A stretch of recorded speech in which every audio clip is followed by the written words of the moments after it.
que nós fizemos, até durante a campanha, pressionamos isso, ela com medo do segmento evangélico, que estava definindo praticamente o segundo turno, e ela firmou um acordo. E quando houve o início do nosso mandato, nós fomos lá cobrar o que ela vinha se comprometido. E, para a honra e a glória do nome do Senhor, ela retirou aquela cartilha, e hoje eu me sinto confortável, porque eu tenho um filho, tenho um de 17 anos, o meu mais velho, tenho um de 6 e uma criancinha, uma filhota, o xodó, né, a caçula, de 1 ano e meio, 1 ano e 3 meses. Então, hoje, eu me sinto confortável, porque aquele tipo de cartilha ia ser distribuído para crianças de 6 a 9 anos. Isso é um absurdo. Eu acho que o Estado, o governo, ele é responsável de manter segurança dentro da escola, de manter uma qualidade de ensino bom para os nossos jovens, nossas crianças, mas a educação sexual cabe a mim como pai dar.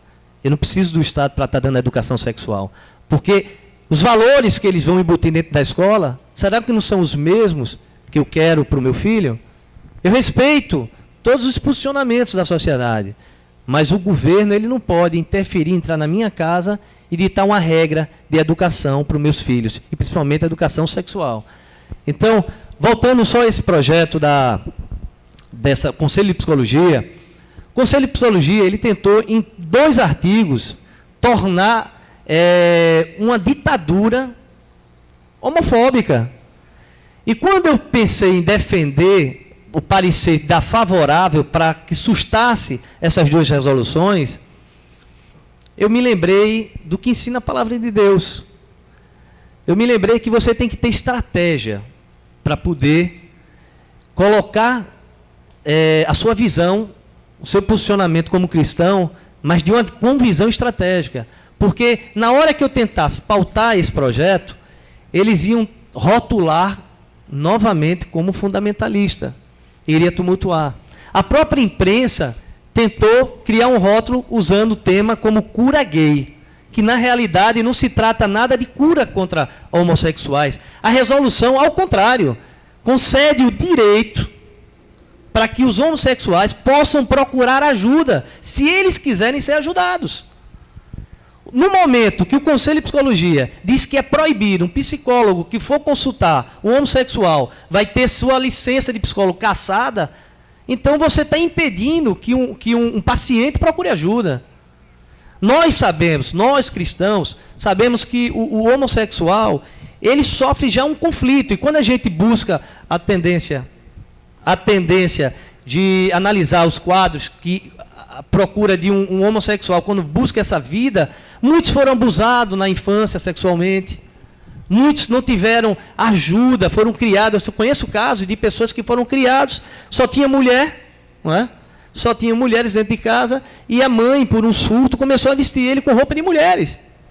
Então, isso há um conflito psicológico na cabeça de uma criança. Quer dizer, essa criança, quando busca uma idade, que quer procurar ajuda porque não está se sentindo bem, não ter direito, e um médico, um psicólogo, também não ter direito de consultar esse paciente, isso é um absurdo. Essa resolução foi em 1999, e ninguém teve coragem de vir à tona e se posicionar, não é, diante de uma votação. Esse parecer já passou por várias comissões. E, por ironia do destino, ela estava na Comissão de Seguridade Social. Quando criou uma polêmica ali dentro, o movimento LGBT, com seus representantes ali, pediram que jogasse para a Comissão de Direitos Humanos, porque eles tinham maioria na Comissão de Direitos Humanos, para poder derrubar esse projeto na comissão. Aí, o trabalhar de Deus, nada é por acaso, eu creio nas promessas de Deus na vida de um cristão, e sei que tudo tem uma estratégia. Quando você coloca Deus como centro da sua vida, pode ter certeza, meu irmão, algo sobrenatural vai acontecer. Porque Deus, ele não escolhe os capacitados, mas ele capacita os escolhidos. E é por isso que é importante nós nos prepararmos para, quando a gente for debater, a gente não só ir no campo teológico, porque muitas das vezes nós fomos por um caminho como esse. Eu não estou aqui dizendo que nós não vamos ganhar a batalha. Vamos, porque Deus ele é fiel. Mas a batalha pode demorar mais tempo. E se você se preparar constitucional, juridicamente, você vai conseguir colocar seus pontos de vista teológicos de uma forma mais eficaz. Porque a sociedade que nós vivemos hoje, eles estão se preparando. Eles estão ocupando espaços nos meios de comunicações para tentar induzir a sociedade contra nós. Então, é muito importante a gente se preparar, se capacitar, estar diante da vontade de Deus, não abrir mão das suas convicções. E no nosso parecer, nós mostramos o lado constitucional e jurídico, porque uma comissão, ela pode tornar sem efeito, porque cabe a ela legislar, não cabe a Conselho de Psicologia legislar. Se eu fosse levar a minha defesa no relatório para um lado cristão, vamos dizer assim, esse relatório podia até ser mal interpretado perante a imprensa, perante os membros do meu partido, porque ali não só tem parlamentar evangélico. Esse projeto vai ser votado por pessoas que são evangélicos, cristãos como um todo, assim, que no processo, até ateu que tem no meio. Né? O Congresso Nacional são 513 deputados e representantes de todas as classes sociais. Então, através dessa nossa estratégia, conseguimos chamar a atenção em mídia nacional, não é? Todos os jornais aqui deram uma cobertura positiva, pelo meu ponto de vista. Teve uns que vieram pelo lado tentando nos rotular. Muitas vezes, viu, pastor Ney Ladeia? Eu me sentia até honrado. Matérias que me chamavam de pastor. Olha só, para poder confundir e dizer que ali era uma visão de um fundamentalista. Mas essa mídia chamou a atenção da sociedade. Onde que eu andei no Congresso Nacional, muitos parlamentares disseram, gostei do seu posicionamento, você está certo. Então, eu vi que a estratégia que nós adotamos foi a estratégia correta. Não é? Sei que não é fácil, tivemos que suspender a próxima semana a reunião por conta de um pedido, né, do presidente, porque havia muitas manifestações na casa, né, e foi muito tumultuada e não tinha segurança suficiente para fazer essa cobertura. Mas a que ponto nós chegamos? Eu vou encerrar, eu sei que o tempo é curto aqui, mas a que ponto nós chegamos? Para a gente realizar uma reunião da Comissão de Direitos Humanos, temos que ter uma polícia, né, nos dando... para chegar na comissão, juntamente com o presidente, com o Marcos Feliciano, a gente entra praticamente escoltado com a segurança. Porque o movimento LGBT tenta nos agredir até na entrada. E nós é que somos intolerantes. Isso aqui é um absurdo. Sentam em cima de bancada. Uma coisa é você ter um espírito democrático. Gritar, não tem problema. Pode esberrar, fazer o que for. Mas se vocês assistirem uma sessão da Comissão de Direitos Humanos, olha, agressões morais, xingamentos, subir em cima de bancada, tentando dar pancada. E se nós pedimos segurança para retirar, nós é que somos intolerantes. Isso é um absurdo. Então, sei que tem muito assunto aqui para a gente tratar, vou encerrar por aqui. Olha, político e pastor, quando pega microfone para largar dá trabalho, amigo. Mas é bom, nós estamos percebendo que existe aqui, então, uma representação do irmão, inclusive até confundido com o pastor, no meio político, de uma forma íntegra, né? Na verdade, o irmão não precisa entrar na política para defender os cristãos, mas o irmão entra para defender o direito dos humanos, mas como cristão, as convicções não abrem mão e os efeitos vão ser extensivos a todos nós, de uma maneira que vai beneficiar toda a sociedade, não especificamente ao grupo cristão, porque não é essa a intenção, mas acaba que o bem-estar social, o bem de todos é promovido. Eu queria saber agora É ele mesmo. Se tratando de legislação, e ali o deputado colocou que não cabe ao Conselho Federal legislar isso. Você, como uma referência agora, como professor de Direito Constitucional, como é que você lida com isso? Desculpa a risada. Acho que eu vou começar com Freud explica. Diante da risada. Dá tempo de desistir? E ir para casa? Too late. Inicialmente, eu gostaria de registrar minha...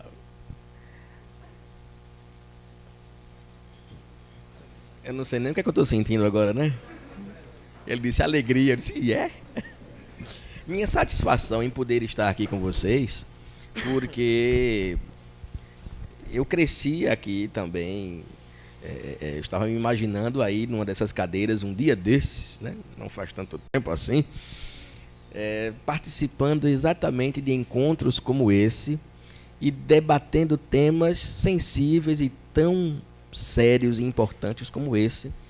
E hoje estou aqui multiplicando, replicando, participando desse debate também como formador de opinião. E me sentindo primeiramente grato a Deus, mas sentindo a grande responsabilidade que pesa, porque já fizeram tanta propaganda, né? Já me telefonaram, que pena que eu não vou poder estar aí, vai ser gravado, vai ser filmado. E eu espero que não, né? Já estou sabendo que está até ao vivo na internet, é uma maravilha. Mas quem me conhece sabe também que eu tenho procurado cada vez mais na minha vida ser cada dia mais sério e menos sisudo, né? Porque sisudeira não combina muito comigo. Mas a seriedade, sim, seriedade como cristão, seriedade como profissional, não só como promotor de justiça, porque hoje o Ministério Público está cada vez mais em evidência e a instituição está sendo muito mais cobrada, mais do que nunca. Mas não vai perpassar somente o aspecto do diácono André Felipe, nem tampouco somente do promotor André Felipe, nem também somente do professor André Felipe. Perpassa a própria existência, a vida de André Felipe, assim como toca a vida de qualquer pessoa. Basta estar no mundo para a gente ter a obrigação de não se alhear desse debate. Isso é uma questão que impacta a cada um de nós, porque não é o homossexualismo ou a homossexualidade em si que está em jogo. É talvez o que um autor chamado Pedro Demo, sem nenhum trocadilho com o sobrenome dele, né? Mas ele escreveu um livro intitulado Éticas Multiculturais, sobre a convivência humana possível. É um título já tão meio complicado, né? Mas é um livrinho fininho, assim, fácil de ler, porque ele trabalha justamente uma das maiores dificuldades do mundo, conviver, que é viver com. É a gente estar no mundo vivendo com outras pessoas que geralmente não pensam da mesma maneira que nós, não agem da mesma maneira que nós, mas estão conosco, no mesmo mundo.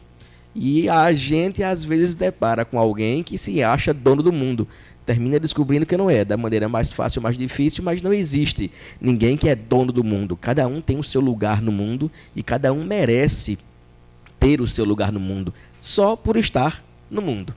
E já aí a gente já começa a perceber que a essência da tolerância decorre de um pragmatismo, de uma constatação prática.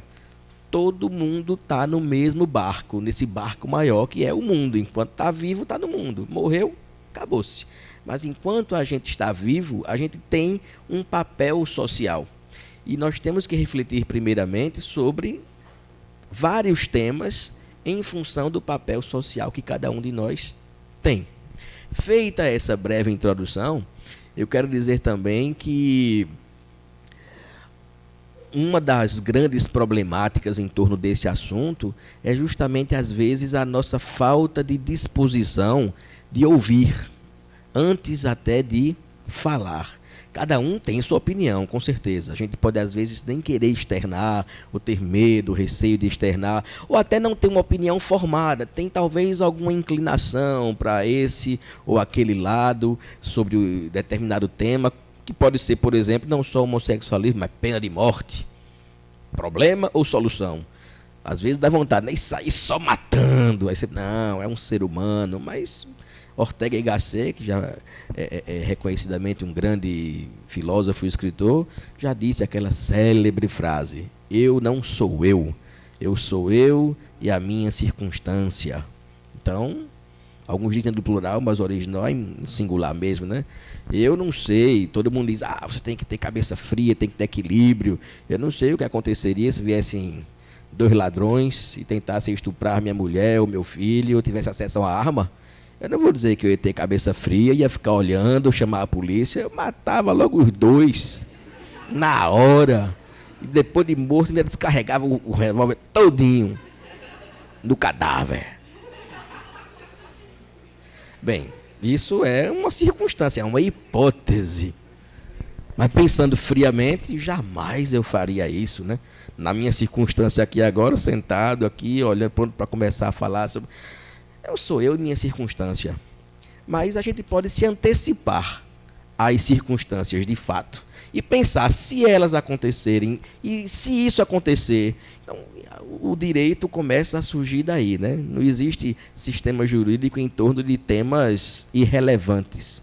Ou seja, se alguma situação é relevante para a nossa convivência, ou seja, se há uma relevância nas relações interpessoais, aquele tema merece um olhar do direito. Aí vem uma lei, um projeto de lei para regulamentar condutas, para normatizar, para impor regras. Justamente para quê? Não é só para dizer, mais uma lei para isso. Não, é para regulamentar aqueles comportamentos, para evitar possíveis conflitos sociais por causa da falta daquela lei, daquela norma. Daí vem a nossa percepção também de que isso é necessário.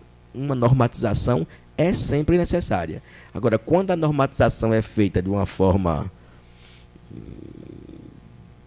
tresloucada, intransigente, xiita, fundamentalista, ou negligente, ou de qualquer jeito, sem seriedade, ou com rigidez excessiva, todos os extremos são perigosos, aí a gente também tem que maneirar, tem que aparar alguns exageros, tem que dar o foco correto.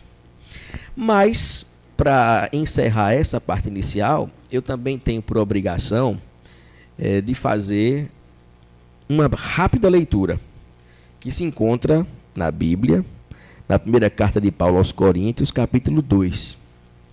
São 5 versos somente, que diz o seguinte: a minha palavra e a minha pregação não consistiram em palavras persuasivas de sabedoria humana, mas em demonstração de espírito e de poder, para que a vossa fé não se apoiasse em sabedoria dos homens, mas do poder de Deus. Esses foram o 4 e o 5. E o 9 diz: mas como está escrito, as coisas que o olho não viu e o ouvido não ouviu, e não subiram ao coração do homem, são as que Deus preparou para os que o amam. E encerro com o 14 e com o 15. Ora, o homem natural não compreende as coisas do Espírito de Deus, porque lhe parecem loucura, e não pode entendê-las, porque elas se discernem espiritualmente. Mas o que é espiritual discerne bem tudo, e ele de ninguém é discernido. Por que essa primeira leitura? Porque pouco importa o enfoque que se dê ao tema tratado. Ele é importante sob qualquer perspectiva, em qualquer área que a gente vá ressaltar um ou outro aspecto. Mas existe uma das leis da dialética que diz que nada existe de absoluto, tudo é relativo. Mas no campo da fé, no campo do cristianismo, no campo espiritual, essa regra tem que ser relativizada. Já que nada há de absoluto, tudo é relativo, essa regra também precisa ser relativizada, porque ela não é absoluta. Veja como a própria ciência, a própria dialética, que significa argumentação, movimento, transformação, mudança, essa própria lei ela é relativizada. Porque existe sim Deus que é absoluto. E talvez a grande confusão em alguns temas como este que está sendo tratado hoje, seja porque o homem tem às vezes a tendência de absolutizar o relativo e relativizar o absoluto. Palavra de professor e promotor, que até agora falou, não disse nada, não é verdade? É o que vocês estão pensando, né? Mas eu não vou encerrar e fugir do páreo, não. Isso é só para amaciar o terreno. Porque Amanhã alguém pode dizer, pegar uma frase isolada do nosso debate aqui e dizer, fulano também é um xiita fundamentalista. Aí então, fulano é abertamente a favor ali do homossexualismo. Fulano diz que tem que ser tolerante. Meu amigo, barco perdido bem carregado, a gente tem que conviver com isso mesmo. Ou então, não, fulano disse que a gente não pode, né, se dobrar a essa verdade do mundo, a verdade espiritual tem que prevalecer. Então, isso é intolerância. Veja, não podemos fazer julgamentos precipitados. Feita essa explanação primeira, o que é que acontece? Fazendo uma suma da visão jurídica, religiosa, científica, todo o problema está aqui. Antes de ter um problema, talvez uma primeira premissa é ver o que é que está em jogo. Um ser humano, uma pessoa que tem sentimentos, uma pessoa que tem vontade, naquele sentido mais puro da teoria da autonomia da vontade, ou seja, eu sou dono do meu nariz, eu faço o que me der na telha, eu quero fazer aquilo que me faz feliz, que me realiza como pessoa. Isso aí, enfim, é a realização, a potencialização da dignidade da pessoa humana. Pronto. Então, se eu, para ser feliz, eu quero ter aquela orientação sexual, porque eu sinto atração pelo mesmo sexo que eu tenho, então eu vou buscar minha felicidade ali. Nisso eu me identifico como homossexual. Se para ser feliz eu busco a minha realização no sexo oposto ao que eu tenho, então eu me insiro na categoria dos heterossexuais. Se eu estou em cima do muro, já criaram a terceira categoria. Eu sou bissexual, transgênero, transhomem, transmulher, lésbica, sapatão, todo mundo sabe aí essa rotulagem que existe, não sabe? Se existe um estereótipo, uma rotulagem, ou pelo menos uma forma de identificar cada grupo pela orientação sexual, pouco importa o nome que se dê, mas a gente sabe muito bem de que público está falando. Só que não se pode reduzir simplesmente o homossexual, o heterossexual, o bi, ou seja lá que nome for, não se pode reduzir um grupo, ou simplesmente um homo ou um hétero, a um problema, ou a um grupo em si vulnerável. São pessoas. São pessoas. E para proteger a dignidade da pessoa humana, a gente sabe que existem leis que não são feitas por Deus, são feitas por homens. Existe a lei de Deus e existe a lei dos homens. Assim como existem leis ou regras morais, regras técnicas, regras de etiqueta. Existe aquela regra, se tem uma pessoa passando por você, estendendo a mão pedindo esmola, se você não der a esmola, você não vai para a cadeia, porque você é pão duro. Mas você sofre uma sanção moral. Eita, fulano é um pirangueiro, não ajudou aí, fulano de tal.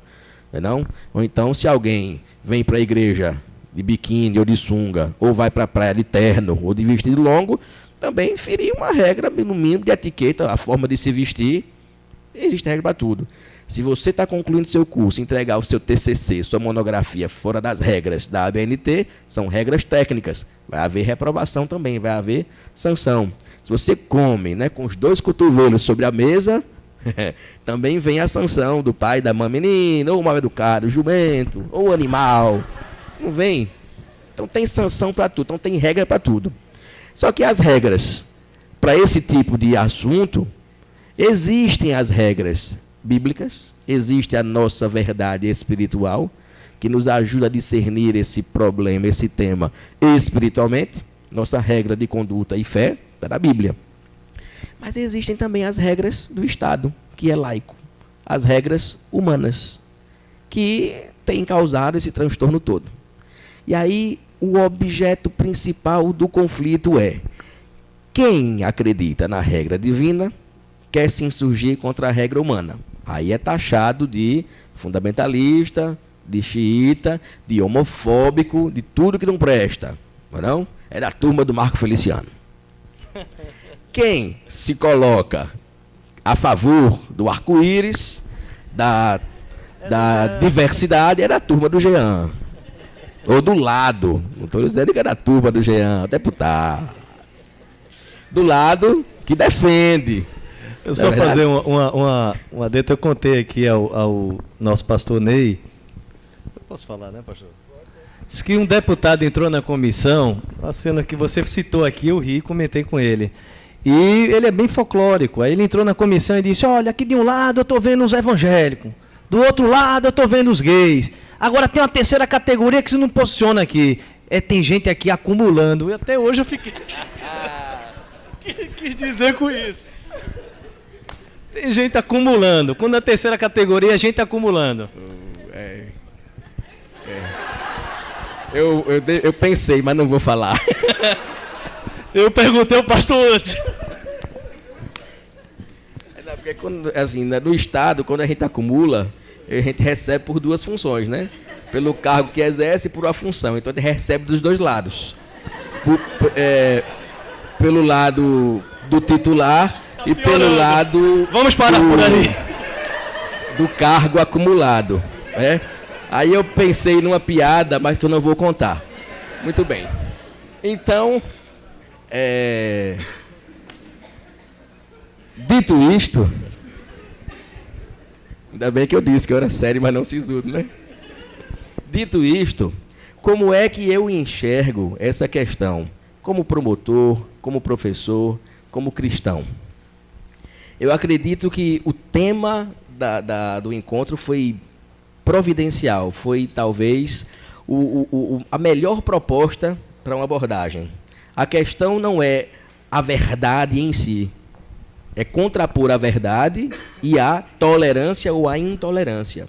Porque quando se fala a verdade, a Bíblia nos ensina: e conhecereis a verdade, e a verdade vos libertará. A questão é saber que verdade é essa. A Bíblia é muito clara: e conhecereis a verdade espiritual, e a verdade espiritual vos libertará do aprisionamento espiritual. Óbvio, o campo aqui é espiritual. Nada impede que os mesmos fatos tratados biblicamente, à luz do Evangelho, sejam também apreciados e contextualizados sob a ótica estritamente jurídica, sem qualquer ligação com religião nenhuma. Porque já existe aí... Eu mandei um e-mail até para o senhor, não foi, pastor? São umas igrejas estranhas aí que andaram abrindo. Os nomes são bem interessantes. Até pelo nome a gente não sabe nem qual é a linha teológica que a igreja segue. Mas existe aí a igreja dos homossexuais e heterossexuais, todos juntos. A questão não é saber se pode congregar homossexual e heterossexual, todo mundo junto. A questão é saber se a gente tratar do foco da questão à luz da Bíblia, não há erro.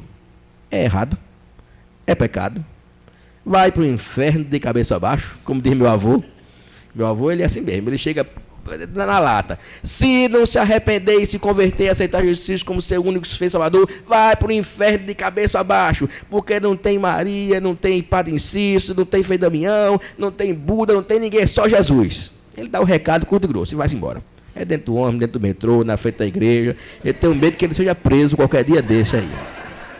Eu já disse a ele: vovô, pegue leve. Não pegue leve não, porque tem que estar tempo e fora do tempo. Aí começa a ler aqueles... Ele decorou a Bíblia toda e vai falando. Eu não cansei, parei de desistir. Porque o pior é que ele está certo. Claro que se você for fazer uma pregação, né, no meio de uma ópera, você vai preso, obviamente, por perturbação aí, né, é uma contravenção penal isso aí, perturbar um acontecimento público, etc, etc. Existe uma recomendação bíblica para isso, né? Devemos fazer tudo com decência e ordem. A gente tem que ter também o simancol bíblico. Claro, a gente tem que saber, porque às vezes a forma como se fala é tão mais importante, é mais persuasivo e convincente do que o que se fala. Você pode dar um carão de um jeitinho bem, né, mais tranquilo, do que passar aquela mensagem cheia de correção, mas a forma como você falou não vai ter impacto nenhum. Então, como conviver com a verdade bíblica que a gente conhece e a tolerância? André, você está me pedindo para fechar os olhos, alisar, passar a mão na cabeça. Você quer dizer que eu vou ter que sentar ao lado de um gay e não pregar o evangelho para ele? Eu não estou dizendo isso. De maneira nenhuma. Se você realmente, fazendo uma coisa bem simples, à luz da Bíblia, se você não quer que aquele sangue pese sobre as suas costas, pregue, meu amigo. Pregue sim. Não deixe aquela pessoa sem ouvir a verdade, não. A verdade do evangelho precisa ser dita. Agora, você não vai pregar para aquela pessoa na festa de 15 anos, em que estão todos os amigos e toda a família reunida. Aí fulano vai fazer um discurso, fulano é você. Aí você, quero fazer um discurso, persiguei sem vergonha, se converta, senão vai para o inferno. Não faça um negócio desse, pelo amor de Deus. Não é não? E aí já começa a injúria, não é só a falta de respeito, não. É injúria, é crime, é intolerância jurídica em nível criminal já. É tudo uma questão de se mancar o mancômetro senso de oportunidade. Agora, a questão se transformou nesse rebuliço todo, por quê? Porque algumas pessoas mesmo, por não saberem abordar a questão, por uma questão sociocultural, há muito tempo isso era um tabu, ninguém falava, era como aspectos ligados, outros aspectos da sexualidade, como a virgindade, por exemplo, que hoje, né, as novelas fazem uma apelação, hoje todo mundo assim, você é virgem, meu Deus, em que século você vive? E então, como se fosse assim, você ainda é hétero, em que sexo você vive? Meu Deus do céu, tomara que o tempo não passe muito rápido, né? Porque eu quero viver no século passado desse jeito. O pastor Ney já disse aí no público que antigamente era escondido, isso era tudo escondido. De uns tempos para cá, com essa abertura, passou a ser tolerado. Hoje em dia já está sendo estimulado. E se passar a ser obrigado, a gente vai fugir do Brasil. Não é verdade? Por quê? Porque se for obrigado, nada obrigado presta, minha gente. Nada obrigado presta. Eu estou me lembrando que o público aqui é predominantemente de adolescentes e jovens, até longa idade. Quem aqui vai imaginar que o primeiro beijo que você vai dar vai ser forçado, vai ser à força? Vai prestar? Não vai. Um beijo obrigado, um carinho obrigado, um relacionamento obrigado. Então, meu amigo, esse negócio de ser obrigado, tirando imposto de renda, né? Que é obrigado mesmo. As leis podem nos impor obrigações, claro. Mas eu estou falando, vocês estão compreendendo. Estou falando aqui de questões como aceitar uma pessoa como ela é. É uma obrigação cristã. Amar ao próximo como a si mesmo, suportar, tolerar. Não estou dizendo que você tem que concordar. Você deve respeitar a opção, a vontade, a escolha. E orar. Continue orando, perseverando. O problema está em que estão surgindo leis que impedem você de orar, que impedem você de falar para que ela mude, impedem você de dizer que ela está vivendo em pecado, impedem qualquer pessoa de dizer que esse não é um comportamento adequado à luz da Bíblia, porque isso é discriminação, isso é preconceito. O erro da lei está aí. Do mesmo jeito que o deputado falou dessa resolução, no mínimo, esdrúxula, de querer que um psicólogo esteja sendo proibido de tratar um paciente que busque o seu tratamento. É claro que não precisava nem dizer na resolução, se um psicólogo quer convencer a pessoa a deixar de ser homossexual sem ela querer, isso aí já fere o código de ética, não precisava nem dizer na resolução. É verdade. A não ser, né? Não, o paciente só não vai embora se apaixonar pelo psicólogo. Aí ele fica sofrendo, aquela coisa. Não resistia à piada. Foi mais forte que eu. É verdade? Então, constitucionalmente falando, eu digo sempre aos meus alunos, vou a qualquer debate para o qual me chamam, e o pessoal às vezes não gosta de ouvir minhas conclusões, porque parece que querem ouvir que o Ministério Público, já que é defensor dos direitos humanos, da democracia, etc., todo promotor tem que ser a favor de tudo que seja a favor do homossexualismo, sob pena de ser taxado de homofóbico. Não dá para ser assim, porque não é assim que a gente vai proteger esses chamados grupos vulneráveis, em que estão inseridos os homossexuais, em que estão inseridos crianças e adolescentes, os povos indígenas, as minorias em geral. Larga o microfone. Pode soltar esse microfone que você não me intimida. Ele já queria dizer, olha o tempo. Eu sei, rapaz, eu estou sem relógio, mas eu estou sentindo sua tensão aqui. Então, para concluir a primeira parte, do meu raciocínio, eu afirmo com muita tranquilidade que existem proposições legislativas que estão distorcendo o real foco da questão. O foco deve ser proteger não só os homossexuais, mas qualquer pessoa da intolerância, no sentido de serem agredidos, discriminados, de não serem contratados em empregos públicos ou privados por terem orientação sexual voltada para pessoas do mesmo sexo, ou então serem impedidas de entrar em restaurantes, em supermercados, por serem homossexuais, por serem tratadas de alguma forma diferentes, ou simplesmente estarem caminhando no meio da rua, como a gente vê quase todo dia aí pela televisão, e serem agredidas só porque ostentam sinais mesmo de orientação sexual homoerótica, como tem na resolução. Se fosse assim, a gente também teria que fazer, com o mesmo grau de rigidez, uma legislação voltada para proteger os negros, que, por exemplo, andam com o cabelinho, esqueci o nomezinho daquele negocinho do Rastafari, mas tem um nomezinho da dread, exatamente. E as pessoas são agredidas, puxam os dreads da cabeça justamente para agredir aquela raiz de matriz africana. Então tem que ter a minha proteção. E se a gente fosse estender a outros grupos vulneráveis também, se a gente fosse pegar, por exemplo, os judeus, que andam também com seus trajes característicos, com a barba longa, com o kippá, então vão sofrer determinado tipo de violência. Por que não o mesmo rigor para todos os grupos vulneráveis? Aí se chegou, depois desse debate, estou concluindo, tenha calma, depois desse debate se chegou a talvez o início da razoabilidade, porque existia um artigo aqui, um dos projetos de lei, que transformava como crime proibir a livre expressão e manifestação de afetividade do cidadão homossexual, bissexual ou estrangeiro, sendo essas expressões e manifestações permitidas aos demais cidadãos ou cidadãs. E aí o artigo 8º-A era pior ainda, impedir ou restringir a expressão e a manifestação de afetividade, abraços, beijos, carícias, troca de olhares, outras coisas, em locais públicos ou privados, inclusive igrejas, que abria para tudo aqui, em virtude das características previstas no artigo 1º. Aí já houve uma nova proposta de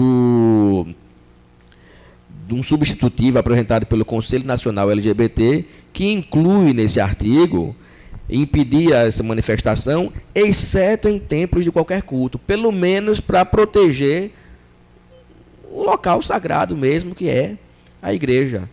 Ou até mesmo num teatro. Quer dizer que um hétero, se estiver agarrando uma mulher mais lascivamente, assim, um homem estiver dando aquele desentupidor de pia, não é? Em local claramente inadequado, não recomendado, com crianças, etc., se você chamar a polícia, o casal vai preso. Mas se for um casal homoafetivo, se você chamar, quem vai preso é você. Então, onde é que está a lógica disso aí? Onde está a razoabilidade disso aí? Então, a gente não pode perder o foco para proteger esse grupo de pessoas, que claramente é vulnerável, que ainda sofre discriminações. A gente não pode desproteger as demais pessoas, senão todo mundo fica desprotegido, fica todo mundo sem saber exatamente como respeitar o que importa, que é a vontade de cada um, guardadas as devidas proporções, e também respeitado o que está sendo desconsiderado no frigir dos ovos. E isso é inconstitucional. Esse projeto, a PL 122, do começo ao final, é totalmente inconstitucional. Então vão ter que rasgar a Constituição para poder aprovar isso aí, ou fazer uma emenda, não é? Eu até defenderia a Constituição se o presidente do Congresso não estivesse querendo deixar de se submeter ao controle do Supremo Tribunal Federal. Porque até defender a Constituição hoje está difícil. Porque se o próprio Congresso Nacional não quer mais cumprir a Constituição, dizendo, você está dizendo que isso é inconstitucional, eu não aceito. E quem é que vai dizer? Aí eu vou terminar no grande chavão. Só Deus mesmo. Vamos cantar um pouco? Aí se era para cantar, era... se eu soubesse. Ó. Vamos lá, sentado assim como estamos, Vamos louvar o nosso Deus.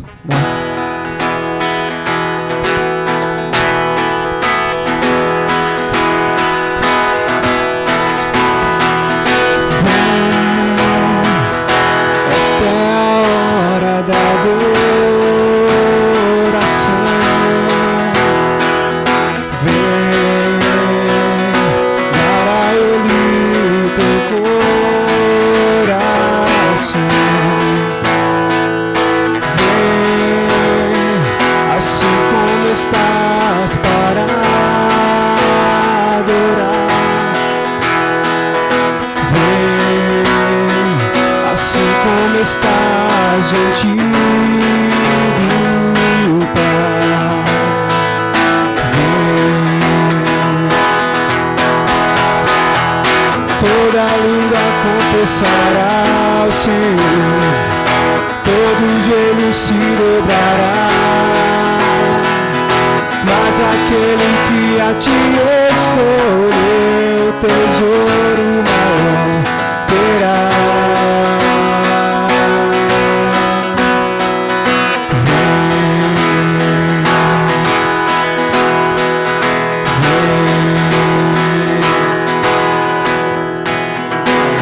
Eu te agradeço, Deus, por se lembrar de mim. Pelo teu favor é o que me faz crescer. Eu vivo pela fé e não vacilo. Eu não paro nem desisto.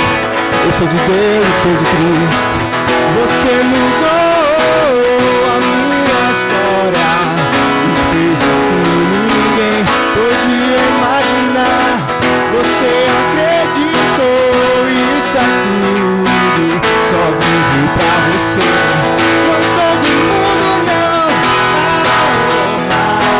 A glória, a força, o louvor a Deus e o levantar das minhas mãos é pra dizer que te pertenço, Deus. Eu te agradeço, Deus, que no deserto não me deixou morrer e nem desanimar.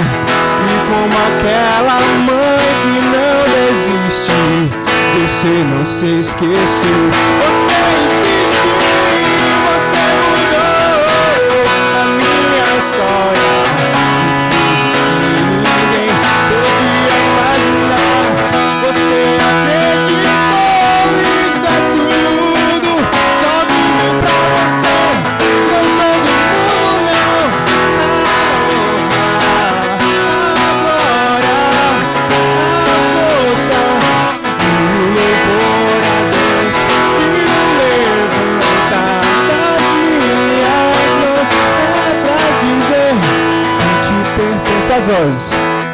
A honra, a glória, a força e o louvor a Deus e o levantar das minhas mãos é pra dizer que te pertenço, Deus. Amém. Nós vamos passar para o segundo bloco agora e nós temos a participação de vocês agora em perguntas. Aí eu vou pedir que nesse momento a gente vale para todos. Para quem vai perguntar, para ser uma pergunta mais direta, não fazer toda uma redação, um texto, fazer uma pergunta mais objetiva e a resposta também ser um pouco mais objetiva nesse momento, para a gente não passar tanto horário. Então, alguém aí, garoto ou garota, pergunta para o deputado Anderson Ferreira.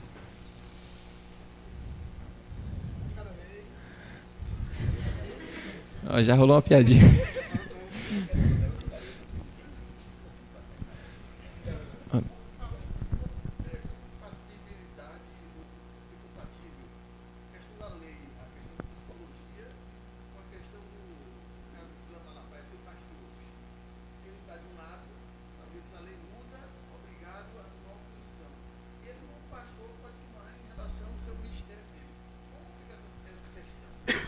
Muito boa pergunta. Veja só, eu tentei entender, porque quando a gente procurou essa questão da resolução, ela foi de 1999. E o que é que acontece? O pastor Silas Malafaia, por ele ser pastor, ir para os meios de comunicações e se posicionar, o artigo 5º da Constituição Federal, me corrija, viu, se eu estiver errado aqui, nos permite, nos dá liberdade de nós expressarmos, não é, nosso posicionamento. E o artigo, se eu não me engano, é o 7º da Constituição Federal, o inciso 7º do artigo 5º, ele nos dá também, como pastor, a liberdade dele chegar no púlpito da igreja e poder se posicionar. Pode ter no radicalismo, na intolerância, ele chegar e dizer, sou contra o homossexual, é pecado, vá para o inferno, como falou seu avô, né? Então, está tudo assegurado pela Constituição Federal. Essa resolução, por conta eu creio, não vou nem, é um achômetro, vamos dizer assim, porque até agora eu não consigo compreender o fundamento dessa resolução do Conselho de Psicologia. Só consigo olhar para um lado, é o ativismo gay embutindo dentro da sociedade, dizer, o homossexual não tem direito de procurar ajuda, ele tem que, se ele é gay, ele tem que se tornar gay, permanecer gay, morrer gay. Ele não pode procurar ajuda. Deputado, então, só interromper só um instantinho, porque na verdade tem um pessoal acompanhando pela internet que não ouviu a pergunta porque não foi no microfone. Então, certo. Só explicando que a pergunta... diga qual foi a pergunta e depois você continua. Não, ele perguntou, o nosso irmão aqui, como é o nome do irmão? Silas, perguntou sobre a questão não é o Malafaia, é o Silas, né?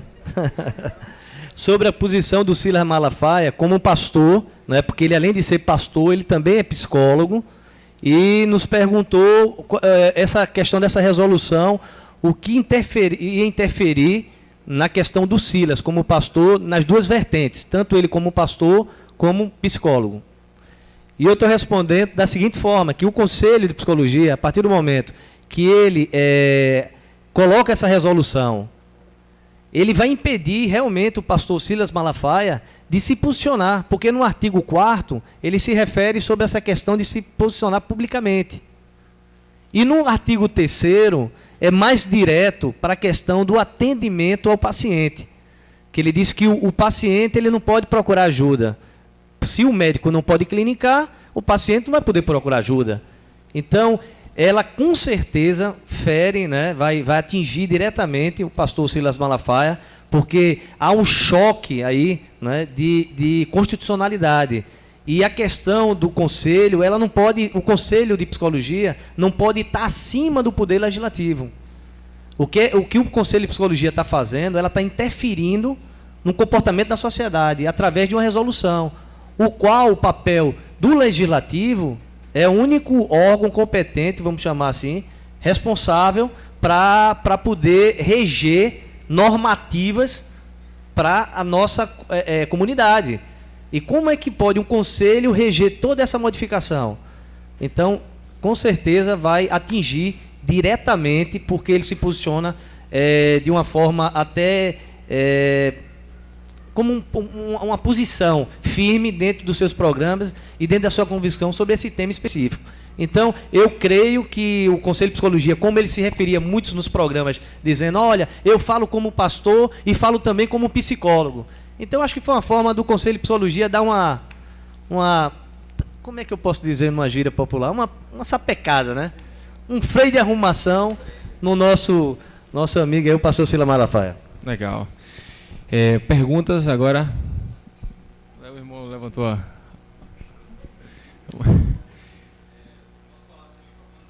Dá para ouvir. Não, pergunta aqui. Esse aqui está mais perto. Com tanto microfone fica fácil, né? Bem, a gente seria mais direcionado então ao pastor Ney, eu creio, mas qualquer um dos, digamos, participantes pode responder. A gente observa hoje que o movimento LGBT está muito ligado ao movimento do Afro-Reggae e também muito ligado às religiões, digamos, afrodescendentes. Inclusive um protesto que teve recentemente na igreja de Marco Feliciano, em frente à igreja do pastor Marco Feliciano, feito pelo movimento LGBT, não foi com cartazes, foi um ritual às divindades deles, digamos. Então, será que essa tentativa de legalização do casamento gay, ou que eles estão tentando propor na PL 122, não teria lá no fundo uma motivação religiosa em afrontar o cristianismo, como eles têm feito nesses protestos deles? Olha, eu acredito que, se a gente for voltar à raiz, você vai encontrar uma série de coincidências aí nesses aspectos religiosos. Primeiro porque eu creio, estou convencido, não sei se os meus companheiros podem ter posições diferentes aqui no aspecto jurídico e político, mas eu creio que isso é uma batalha espiritual. Não há dúvida de que é uma batalha espiritual, porque a principal vítima desse movimento não é nem a igreja, é a família. Certo? É uma batalha espiritual, sim, é uma ação do inimigo, sim. A expectativa, quer dizer, a meta de destruição da família é patente, é clara. Então, tanto é que o movimento agora inclui a ideia de excluir dos documentos o nome de pai e mãe, acabar com a celebração do Dia dos Pais, Dia das Mães nas escolas, e por aí vai nessa direção. De acordo com o PNDH 3, desconstruir o conceito de heteronormatividade. Então, sem dúvida nenhuma, é desmanchar a família mesmo, é detonar o projeto de Deus, que é inclusive anterior à igreja, né? A igreja foi instituída no Novo Testamento, a família foi instituída no início do Gênesis lá. Então, primeiro há um aspecto espiritual, sem dúvida nenhuma. Depois existe uma relação também entre as religiões, entre algumas religiões espíritas, conhecidas às vezes como baixo espiritismo, e também o movimento homossexual. Não é coincidência que você tem, inclusive, entre os líderes espirituais também essa questão do homossexualismo presente. Isso aí também está presente. E hoje existe, em alguns lugares, e de certa forma hoje no Rio de Janeiro até estourou isso essa semana de forma muito, muito clara, existem alguns movimentos em prol da defesa dessas religiões espíritas também, em afronta aos evangélicos. Isso também aparece. Existe uma luta aí contra os evangélicos, e isso aí também é fácil de perceber. Então, existe essa coincidência, existe. É uma batalha espiritual, há uma relação dessa aí, e na verdade o que acontece é que existe uma grande carona que está sendo pega por esse movimento espiritual na linha da defesa da raça negra. E é por isso, entre outras razões, que hoje temas como temas éticos aterrissaram na área de direitos humanos, que era conveniente porque a Comissão de Direitos Humanos era dominada por pessoas que tinham essa linha ética de defesa desses valores não cristãos. Hoje, e aí está o grande susto da sociedade, quem está à frente da Comissão de Direitos Humanos da Câmara são evangélicos, por conta que ele acabou caindo para o PSC, a Comissão de Direitos Humanos, e você tem um presidente evangélico, um vice-presidente evangélico, a maioria dos componentes são cristãos. E aí isso acabou acontecendo, foi a grande indignação desse grupo, a grande revolta desse grupo, é que, de repente, eles encaminharam esse discurso ético pela via dos direitos humanos, porque acharam que seria mais fácil entrar por aí.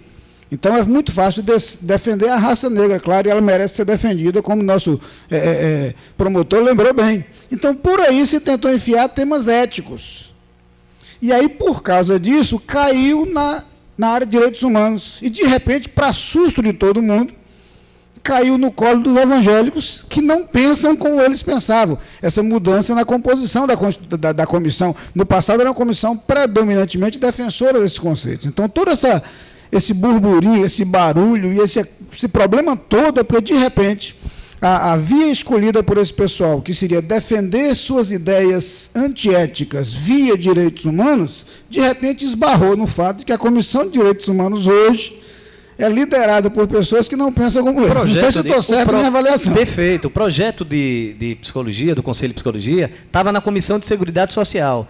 Como foi polêmico, eles jogaram pediram achando a retirada que ia passar mais fácil. E pediram que jogasse para a Comissão de Direitos Humanos. Por ironia do destino, vamos dizer assim, hoje a gente está... Deus, o trabalhar de Deus, isso aí não tenho dúvida nenhuma. Está acontecendo isso. Como projeto, veja só, durante 4 anos, nunca tinha sido feita uma audiência pública para se tratar o tema índios, que é minoria no nosso país. E nós conseguimos, por tantas manifestações, porque quando saem as manchetes na televisão, só sai do tumulto. Mas aí não fala o conteúdo. Conseguimos, abaixo de tumulto, de manifestações, Fomos também, fizemos a audiência pública que tratou o assunto sobre contaminação de chumbo numa cidade da Bahia, onde que o Ministério Público já entrou, já tentou a indenização de pessoas que foram contaminadas, mais de 1.000 pessoas. Estavam mais de 2 anos na pauta e nunca tinha sido posta para ser realizada essa audiência na Comissão de Direitos Humanos. Porque o tema que se tratava em audiências de Comissão de Direitos Humanos eram temas sobre o movimento LGBT. Então, eu acho que isso é um absurdo. Se é tratar a diretoria, a Comissão de Direitos Humanos, vamos tratar direitos humanos. Direitos humanos tem negros, tem índios, tem tantos temas que a gente pode abordar. Agora, um único movimento... Não sei se respondi a pergunta, Dino, mas eu acredito que há, sim, uma conexão espiritual, e a impressão que eu tenho é de que, na verdade, a bandeira dos afrodescendentes está sendo usada como pretexto para canalizar interesses espirituais e éticos, ou antiéticos, na nossa visão, entendeu? E tentar caminhar por aí. Porque, na verdade, se você defende como questão religiosa ou como questão ética, é mais difícil conseguir apoio, porque a sociedade brasileira, a maioria do povo brasileiro, não é a favor disso. Então, por aí não entraria. Em nome de direitos humanos, aí ficou mais fácil, porque é direito de minoria. Então, foi o atalho encontrado foi esse. Hoje esbarrou no fato que a Comissão de Direitos Humanos acabou, vamos botar entre aspas aí, por acaso, na mão de pessoas que não pensam como o grupo que estava à frente anteriormente. Mas não sei se, eu acho que não foi ainda, talvez não tenha entendido plenamente o que ele quis colocar. Se me permite, eu queria fazer só um acréscimo, pegando o gancho da sua pergunta, Dino, porque eu até me vejo compelido a fazer isso, porque eu sou membro do grupo de trabalho de combate ao racismo institucional. Esse é chamado GT Racismo, do Ministério Público do Estado de Pernambuco. E quando você fez essa pergunta, foi, acredito, bem oportuna a colocação, porque eu acredito que o reforço das religiões de matriz africana nessa bandeira, nessa luta do grupo dos homossexuais, ele vem bem a calhar, porque a luta contra o racismo institucional, que é extremamente árdua e profundamente legítima, a luta dos movimentos afrodescendentes, especialmente das religiões de matriz africana, pelo histórico enorme, de longa data, que os negros sofreram não só no mundo inteiro, mas especificamente no Brasil, que é o nosso contexto, eles ganharam uma força muito grande. E a partir do momento que o movimento dos homossexuais, os LGBT ou qualquer rótulo que se queira usar, ele se alia ou se identifica com uma causa tão nobre, que é o combate ao racismo, eles ganham força até por aproximação de causas. Mas essa confusão deve ser evitada, porque nem sempre o racismo institucional, que até mesmo a própria ignorância com relação ao racismo, ou a falta de sensibilidade para reconhecer situações de discriminação racial, não só pela questão da cor da pele, mas pelo estilo de vida, pelas raízes culturais, raízes de vida, etc., nem sempre existe essa identificação. A gente deve desconstruir também essa ideia, mas é fato que, como o pastor disse, isso é uma luta espiritual, sem dúvida. Para quem discerne espiritualmente as questões espirituais, percebe com toda a clareza do mundo. Mas existe o outro aspecto laico, que é o Estado não pode negar direitos a quem os tem. Então, se você me perguntar, por exemplo, o pastor não quer fazer a pergunta, mas eu já vou dizer que nos bastidores ele levantou a questão do casamento gay. Alguém aqui da igreja me perguntou, você foi no MBA, eu estava ministrando aula no Seminário Teológico Batista do Norte do Brasil, e um dos alunos perguntou, professor, o senhor, como promotor de justiça, se recebesse um processo para dar um parecer, seria contra ou a favor do casamento gay, ou da conversão da união estável entre pessoas do mesmo sexo em casamento? Eu diria, meu amigo, eu não teria como ser contra. Eu seria a favor. Ele, o quê, professor? Mas o senhor é diácono. Eu sei, mas eu não estou ali como diácono, eu estou ali como promotor. Pronto, já tem o próximo debate aí, agendado, que esse eu quero debater. Não há como. Vamos guardar para o próximo. Tem as questões constitucionais, direitos humanos, direitos fundamentais, etc. Eu sei que é difícil, é até às vezes chocante. André Felipe disse isso. disse, a gente precisa dar a César o que é de César, e a Deus e o que é de Deus. Existem temas que, por mais chocantes que sejam à luz da Bíblia, nós vivemos num mundo que jaz no maligno. Só retificando minha pergunta. Tem suas leis. Quando eu falei religião afrodescendente, eu não estou falando que todos os africanos são negros. Eu não estou falando de raça. Eu estou falando de religião. Então, assim... Do candomblé, por exemplo? Isso. É que eu não quis citar religiões para não atingir pode citar. ninguém. Mas estou falando dessas não religiões, na verdade. Nem Quando eles fazem protestos, eles não fazem protestos em defesa do que seriam os direitos deles. Eles fazem rituais de Umbanda, seja lá o que for, na frente dessas igrejas. Deixa eu aproveitar o gancho aqui para fazer uma pergunta, André Felipe, a respeito do casamento homossexual. Segundo a Constituição brasileira, como você sabe, né, o casamento ele é instituído por homem e por mulher. No caso, o homossexual ele já tem a união estável dele. Mas no caso de converter em casamento essa união, não estaria indo contra a Constituição? Sua pergunta é... Talvez... Foi isso que a gente estava conversando aqui, eu disse, guarde para outro debate. Porque ele acha que o fato de a Constituição não incluir isso, não impede o Supremo de admitir. Eu penso diferente. Eu acho que o fato de a Constituição não incluir impediria o sistema de criar uma coisa que não está prevista na Constituição. Mas eu acho que isso aqui merecia um outro debate só sobre isso, porque isso aqui vai longe. Acho que isso aqui vai longe. Vamos pegar ali Ele levantou a mão. Eu posso dizer só em 2 linhas? Você não tem direito. Mas aí, vamos ouvir a pergunta dele. Vamos deixar para outro debate. Vamos ouvir a pergunta dele. Senão, se você tiver a ver, não vai gerar debate. Se tiver a ver, já pega aí o punhal. Para fechar esse momento do público, o microfone para ele. Agora, chega mais próximo que o microfone não vai ter aí, não. Olha, eu vou denunciar, isso é gordofobia. Eu sou o Ivaldo Batista e eu gostaria até de parabenizar o deputado Anderson. Em relação à questão do kit, né? Eu era diretor de uma escola e, como evangélico, eu estava questionando já como é que eu vou entregar um kit gay a essas crianças. E eu fazia uma indagação simples: como é que o Estado patrocinou esse kit sem ouvir a sociedade? Né? No mínimo, seria necessário um plebiscito, né?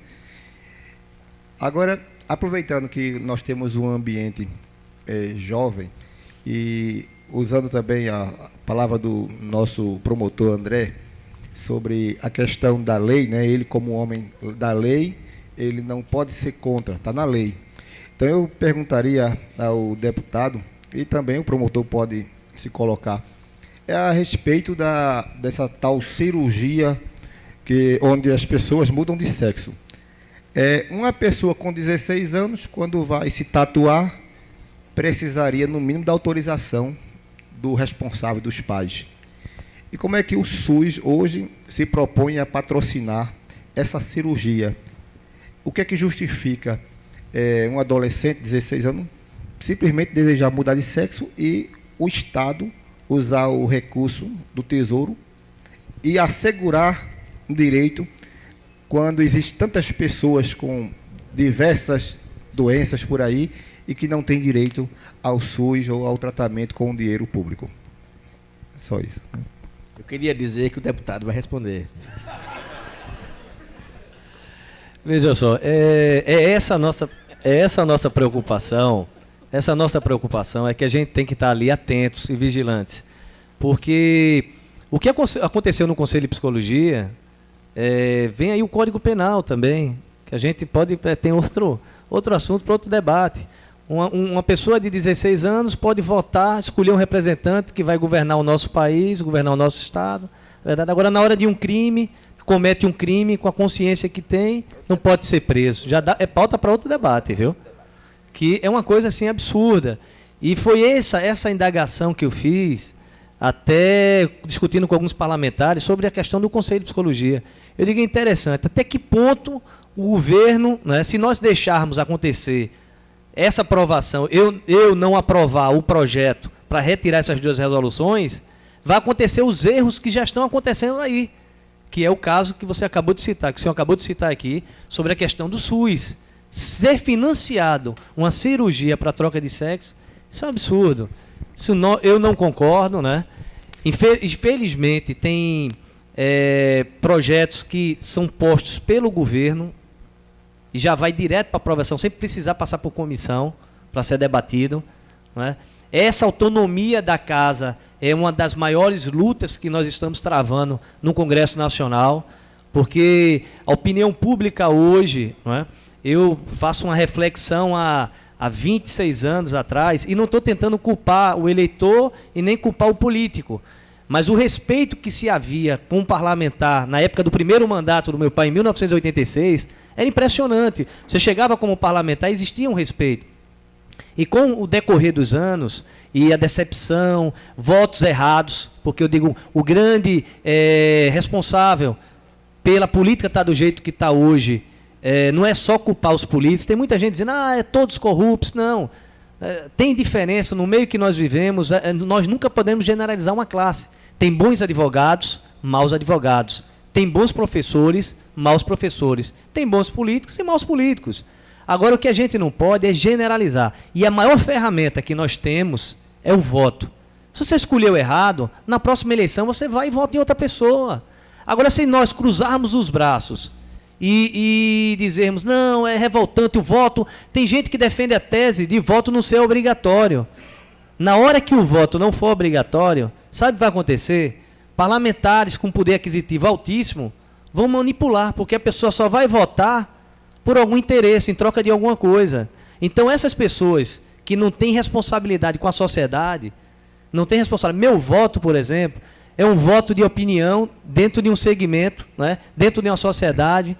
Eu sou eleito deputado federal fugindo de uma regra básica. Todo deputado tem os seus municípios, prefeitos que lhe apoiam, não é? Que você fecha aquele acordo por região, e ele sai assim, quantos prefeitos você tem? Aí o outro diz, tem 7. Quantos prefeitos você tem? Eu tenho 8. Aí quando chegam para mim, quantos prefeitos você tem? Eu digo, meu amigo, para o primeiro falta 1. Não tenho. Agora, o meu voto é mais trabalhoso? Mas quando as pessoas entendem o nosso posicionamento, então a gente tem uma fidelidade muito grande. Por isso que meu pai, como a gente relatou aqui no início, teve 7 mandatos consecutivos como deputado estadual. Meu irmão vai no 3º. Eu disputei minha primeira eleição.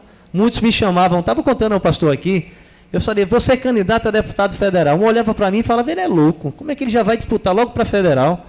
Então, isso é convicção que você tem que ter a enfrentar um desafio na vida. Você tem que ter as suas convicções, o seu posicionamento e buscar esse entendimento, mostrar à sociedade que você está ali para fazer a diferença. Só voltando à sua pergunta, eu não concordo, realmente acho um absurdo, né? Eu acho que a casa, o Poder Legislativo, a Câmara, tem tido esse conflito de buscar uma autonomia maior, e vocês estão vendo a guerra aí com o Judiciário, né? Cada um querendo se impor, mas eu acredito que com o tempo a gente vai amenizar essa situação e esses posicionamentos vão ser resolvidos. Eu queria só dar uma palavra, aproveitar a presença do deputado com a gente hoje, dizer o seguinte, nós temos uma expectativa de poder contar com vocês. Porque, na verdade, é aquilo que eu mencionei. Existe hoje, por parte do governo federal, declarado no Programa Nacional de Direitos Humanos, uma clara caminhada em direção a algumas coisas que nos chocam. Então, está lá, regularização da prostituição, caminhar para a descriminalização de algumas drogas, legalização do aborto, desconstrução do conceito de heteronormatividade, ou seja, está clara, a posição do governo federal está clara.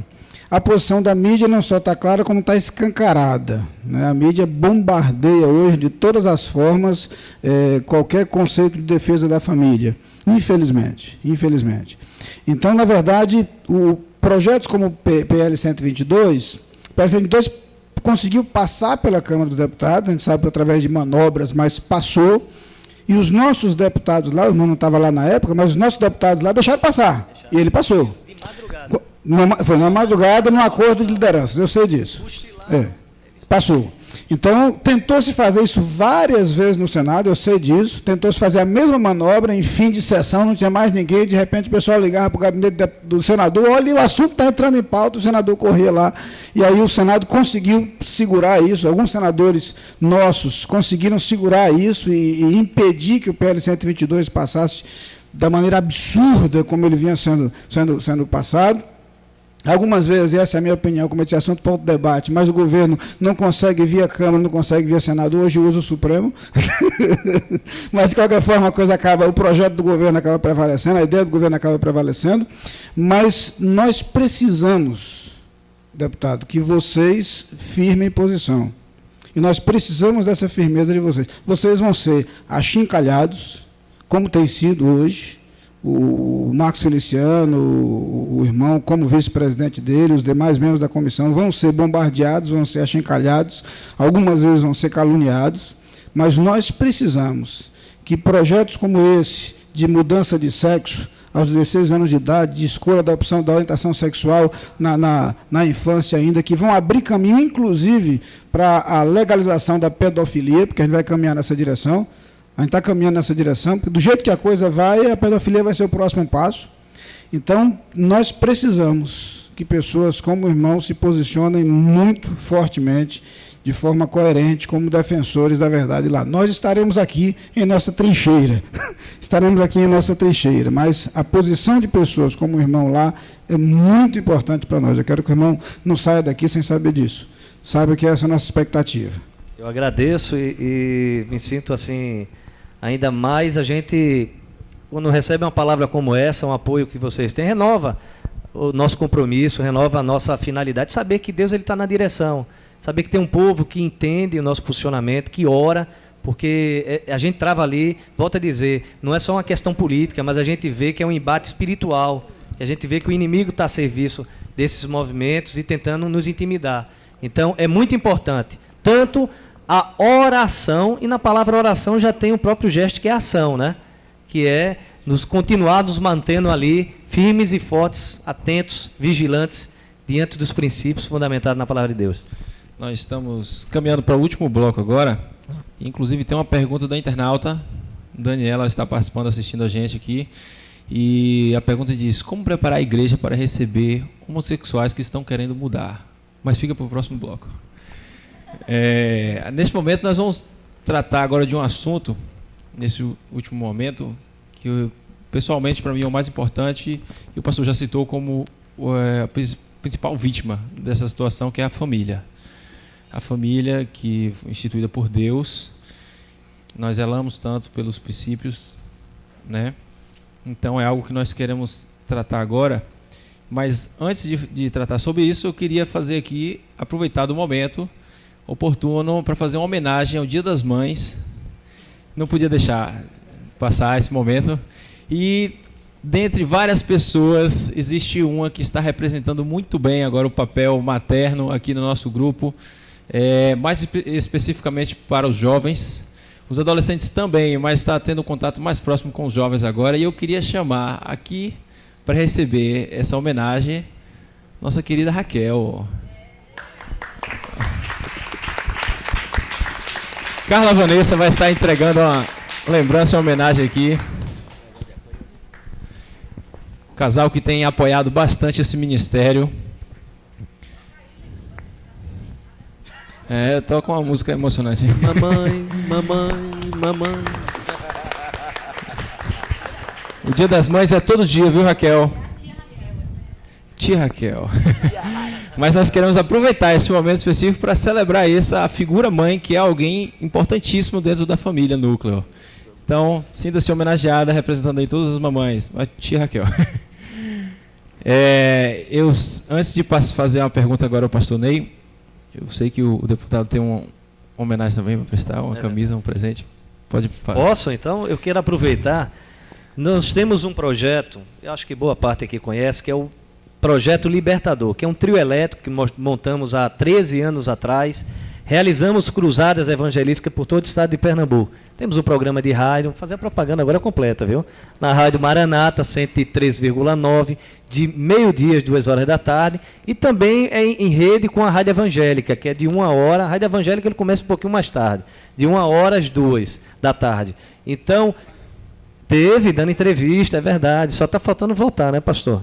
Vamos voltar, marcar essa data e vamos iniciar um programa que bem juntinho com o horário da igreja né, da Capunga, que vai ser também na Band, de 6h45 da manhã. Acho que ele nessa semana... Logo de manhã vai ter o logo de manhãzinha, que eu dei um pouquinho antes. Preparatório. E logo em seguida, bem juntinho aí do... Se acordar mais cedo para assistir o programa da Capunga, já assiste o programa Libertador, né? E eu queria trazer, eu trouxe uma homenagem, a pena não poder conseguir trazer e presentear todos vocês. Mas, simbolicamente, se sintam presenteados, que é a camisa do Projeto Libertador, que a gente tem como bandeira, não de hoje, já de muitos anos, que é Família, um projeto de Deus. Eu queria entregar aqui ao pastor Ney, simbolizando aí a... Vai ficar mais elegante com essa camisa, viu? E atrás tem um projeto aqui, que é o Projeto Libertador. E quando vocês olharem para o pastor Ney, aí vocês dizem, pastor, por que a gente não faz aqui, formula uma camisa dessa para todos os jovens? Bota ele nessa situação de estreito aqui. Para ficar mais bonito ainda, eu vou dar para a Alice, que a Alice não é bonita ainda. Pronto, olha aí. Homem sábio, né? Homem sábio. Oh, meu Deus. Pronto, olha aí.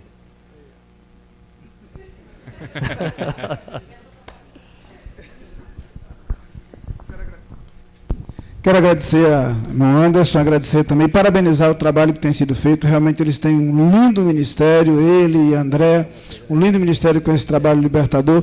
Agora, nos preparativos para o aniversário da Capunga, eu tive a oportunidade de, lá no programa, divulgar tanto o lançamento do CD como as conferências. Recebemos aqui o André e o Anderson. No lançamento do CD, o André estava aqui com a gente, os dois estiveram aqui na abertura das conferências, então quero agradecer e parabenizar os irmãos por esse trabalho. Ok, obrigado.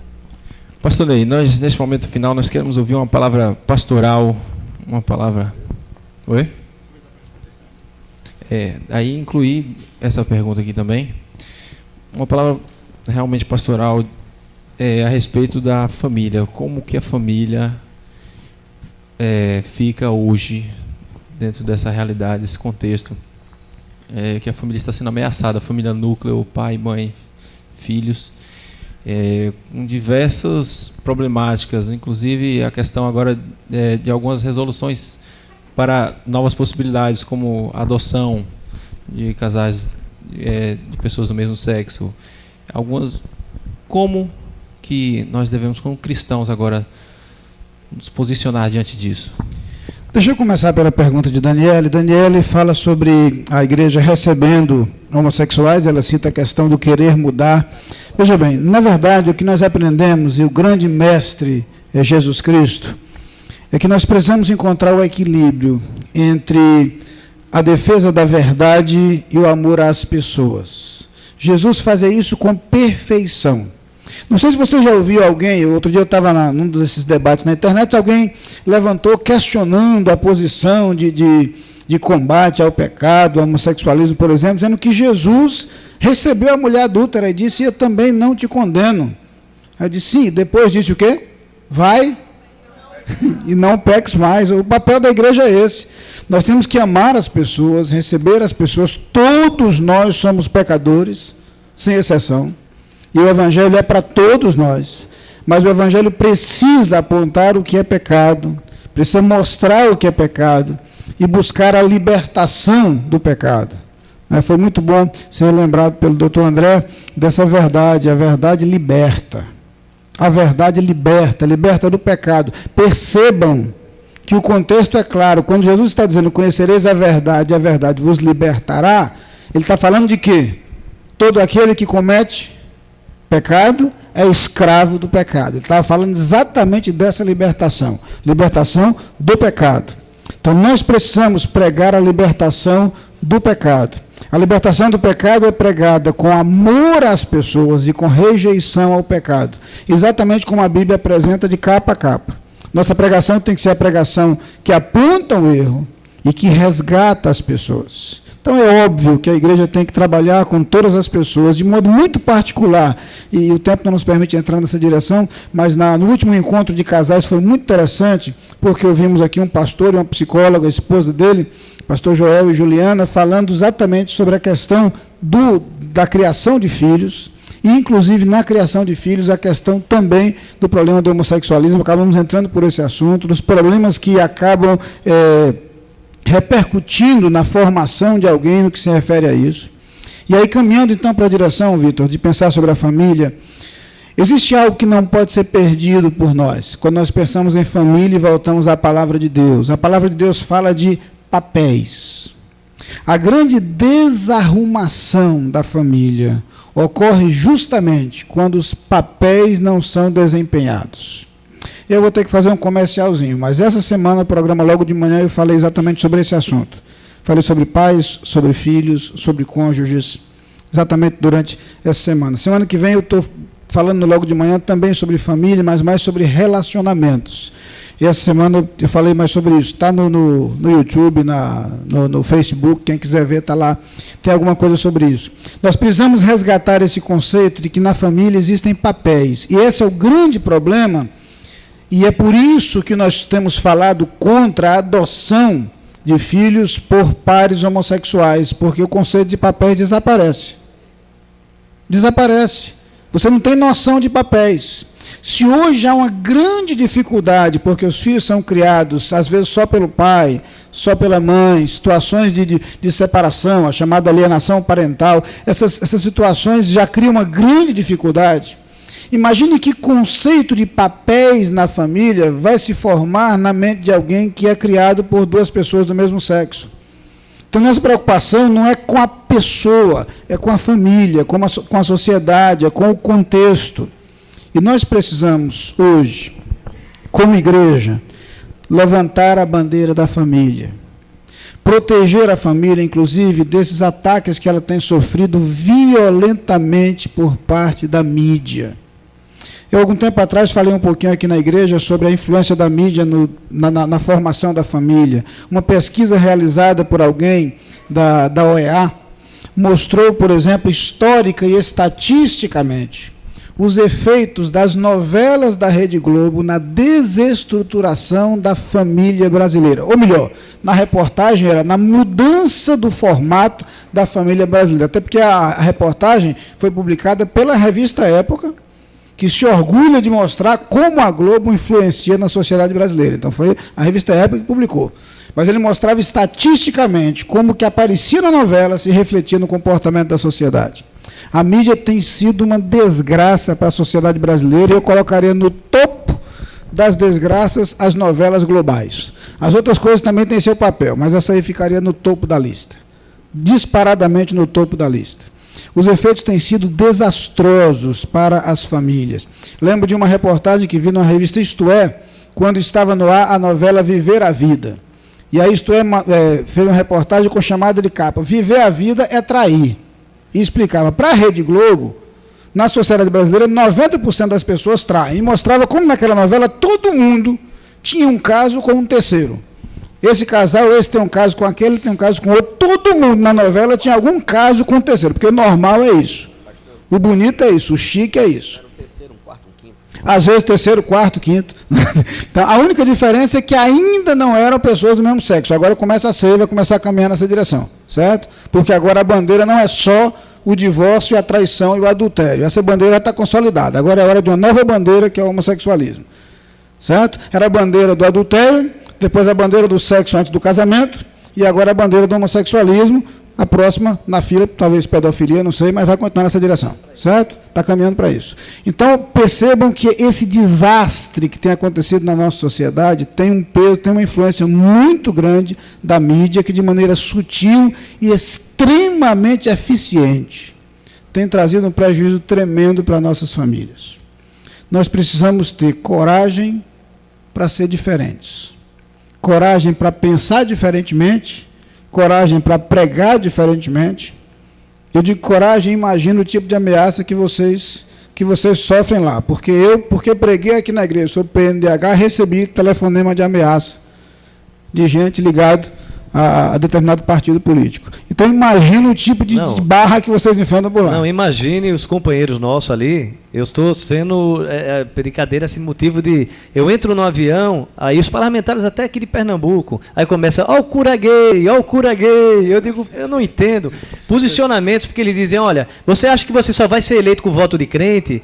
Eu falo, não, meu posicionamento cristão e as minhas convicções eu não abro mão. Eu estou aqui porque Deus permitiu. Então, se for de eu não estar, eu estou bem resolvido com isso. Mas é diferente, porque o poder, ele corrói, ele corrompe. Se você não souber lidar com ele, ele pode comer seu caráter, sua personalidade. Então, eu prefiro estar diante da vontade de Deus. E eu estando dentro da vontade de Deus, ele vai abrindo porta, ele vai abrindo a cabeça das pessoas para que possam compreender nossos posicionamentos. Essa é a minha convicção e esse é o meu desejo. Simão, se lembra que outro dia eu estava falando sobre um texto da Bíblia, da ideia do não vos conformeis a este mundo, e expliquei que na língua grega a palavra, o verbo sischematizo, que a gente poderia perfeitamente traduzir para o português como entrar no esquema, né? Porque a palavra ali é esquema mesmo, forma ali é esquema, que é o que aí mencionei, o que acontece com muito político, que é eleito com determinada proposta, mas chega lá e entra no esquema, porque é muito mais fácil e mais conveniente.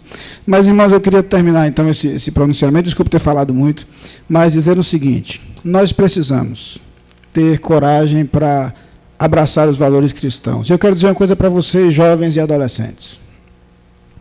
Existe uma razão pela qual nós defendemos esses valores, e essa razão é porque vale a pena. Vale a pena. Eu sou pastor há pouco mais de 25 anos. Convivo com os mais diversos tipos de problemas familiares. E eu sei, pela minha experiência e pela experiência dos outros, quantas vantagens levam adolescentes e jovens que namoram, que se casam, que depois do casamento passam a ter uma vida sexual ativa, depois do tempo de consolidação do casamento têm seus filhos, e aí exatamente seguindo o projeto de Deus criam seus filhos. Eu tenho visto a dificuldade que tem os que tentam fazer diferente. Eu tenho visto a dificuldade que tem os que tentam fazer diferente. Se o casamento é um desafio para quem segue o projeto de Deus, e é um desafio, eu fico desesperado quando eu vejo o esforço dos outros que tentam fazer diferente. Não vale a pena. Definitivamente, não vale a pena. O projeto de Deus é melhor não para ele, não por capricho dele. Acredite, o projeto de Deus é melhor para você. E um dia, você pode se esquecer de que eu lhe disse isso, mas um dia você vai olhar para trás e dizer, valeu a pena mesmo. Eu digo pela minha experiência. E digo pelas experiências que eu recebo quase todo dia no gabinete pastoral. É doloroso ver o sofrimento daqueles que pecam porque se envolvem com sexo antes do casamento. É doloroso ver o sofrimento daqueles que pecam porque se envolvem no relacionamento extraconjugal.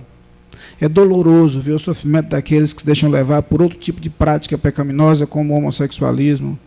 Eu tenho visto e tenho chorado com pessoas que sofrem amargamente, porque se recusam a seguir o projeto de Deus. Eu estou dizendo a vocês como pastor de vocês, e por amor a vocês. Deixar de seguir o projeto de Deus não é ruim para Deus, não. Ele não perde nada com isso. É ruim para você. Eu digo isso dessa experiência. Tenho sofrido e chorado com gente que não sabe o que fazer da vida, porque a sua vida se desgraçou por causa do pecado. O pecado traz muito sofrimento, muito sofrimento. E quando a gente defende a bandeira dos valores cristãos, não é porque nós somos xiitas ou fundamentalistas, é porque nós achamos que a vida vale a pena. E a vida vale a pena quando a gente, com sabedoria, segue o projeto de Deus. Eu tenho certeza disso. Vale a pena seguir o projeto de Deus. Uma família que segue o projeto de Deus é infinitamente mais feliz do que alguma que se distancia daquilo que Deus planejou. A sociedade destrói a família, mas nunca conseguiu bolar uma alternativa. Nunca conseguiu montar um projeto que substitua a família, porque não existe. Não existe. Eu quero terminar só dizendo uma coisa. Há 2 semanas atrás saiu uma pesquisa aí. A pesquisa dizia que o relacionamento sexual entre pessoas estáveis que se relacionam com regularidade, entre pessoas que têm o mesmo par, o mesmo companheiro, é muito melhor. Finalmente descobriram isso, que a Bíblia está dizendo há tanto tempo. Conversava aqui com um senhor que ficou viúvo, tentou viver uma vida desregrada depois de muitos anos de casamento, voltou e disse: pastor, eu quero me casar com uma mulher. Vivi com minha esposa 30 anos e quero viver mais 30 com minha esposa agora, porque eu fiquei viúvo. Mas eu descobri que não vale a pena ter uma mulher diferente a cada semana. Não vale a pena. Eu quero viver esse projeto aí. Ele não é crente, não. Não é crente, não. Mas veio aqui conversar comigo sobre isso. Acreditem, nada substitui o projeto de Deus. Nada é melhor do que o projeto de Deus. Eu não preciso usar a Bíblia para dizer isso, não. Basta ver o que as pessoas vivem, o que as pessoas sofrem, o que as pessoas experimentam por aí. Quando a gente diz que vale a pena seguir o que a palavra de Deus diz, não é pietismo exagerado, fundamentalismo, é simplesmente bom senso, sabedoria, é saber viver. Mas eu sei que não é fácil. E é por isso que a Bíblia diz que nós temos que ser irrepreensíveis e sinceros no meio de uma geração corrompida e perversa, na qual precisamos resplandecer como astros no mundo. Que vocês brilhem, não apenas pelos outros, mas porque vale a pena. Obrigado.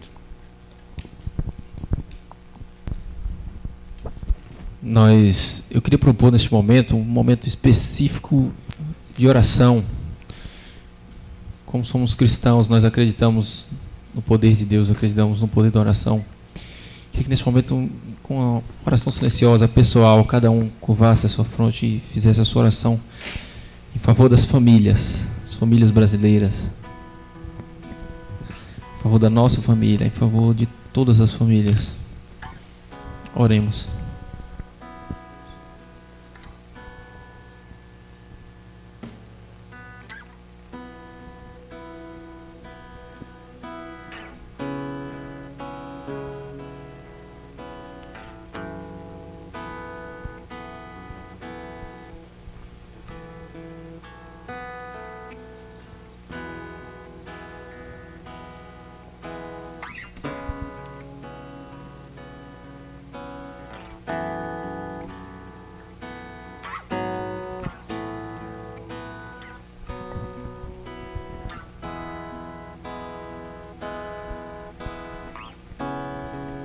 Senhor Jesus, Tu és o caminho, a verdade e a vida.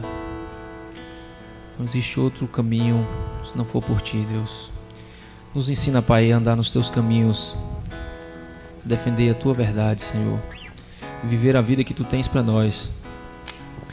Neste momento nós queremos colocar diante de Ti todas as famílias brasileiras, Pai, que estão sendo ameaçadas. Toda uma geração que está sendo ameaçada, Deus, por conceitos errados que vão de encontro à Tua verdade bíblica, Senhor. Deus, nós queremos Te pedir, Senhor, toma conta desta nação, toma conta dos governantes, Pai.